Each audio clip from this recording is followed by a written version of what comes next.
नमस्कार, मैं doctor Rahul Goyal piles hospital की तरफ से। आज हम बात करेंगे पाइल्स के बारे में। पाइल्स यानी बवासीर। अब ये बवासीर होती क्या है?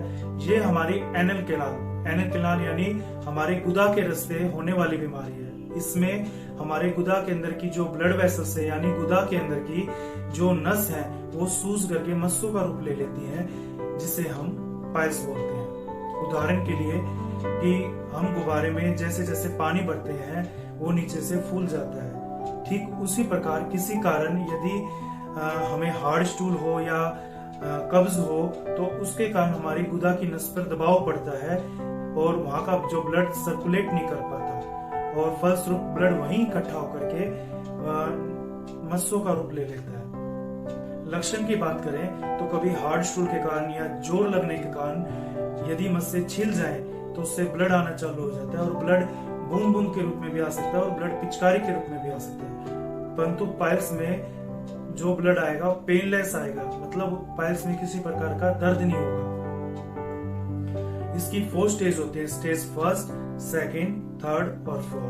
फर्स्ट स्टेज में पेशेंट को खुद से नहीं पता होता कि उसको बवासीर है। यदि पेशेंट को पेट अच्छे से साफ ना हो या उसको फ्रेश होते वक्त ब्लड दिखे तो वो डॉक्टर को जाके सारी बात बताता है, तो डॉक्टर चेक करके उसको बताएगा कि आपको पाइल्स है। सेकंड स्टेज में पेशेंट को ऐसा फील होता है कि फ्रेश होते वक्त कुछ अंदर से बाहर की तरफ निकल रहा है परंतु तुरंत ही अंदर चला जा रहा है, तो वो सेकंड स्टेज की पाइल्स होती है।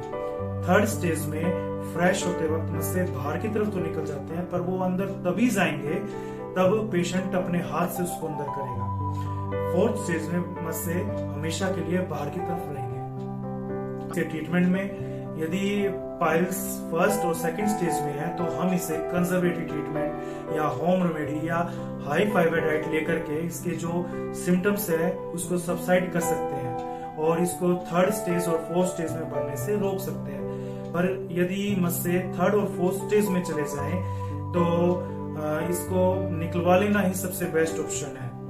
ऐसे में हमारे कोई होम रेमेडी या कोई कंजर्वेटिव ट्रीटमेंट काम नहीं आता। तो ऐसे में सबसे बेस्ट ऑप्शन है शासुरा। ये एक आयुर्वेदिक पद्धति है। इस प्रोसीजर में 20 मिनट लगते हैं और इसमें किसी प्रकार की कोई चीरा फाड़ी दर्द तकलीफ नहीं होती है और किसी प्रकार का कोई ब्लड लॉस भी नहीं होता है। इसमें प्रोसीजर के 1 घंटे के बाद पेशेंट अपने घर पर जा सकता है और इसको रिकवर होने में मात्र 3 से 4 दिन लग सकते हैं और पेशेंट अपनी नॉर्मल ड्यूटी ज्वाइन कर सकता है। तो आज के लिए इतना ही। यदि आपको और कुछ भी जानने की जिज्ञासा हो तो हमें कमेंट में करके बताइएगा।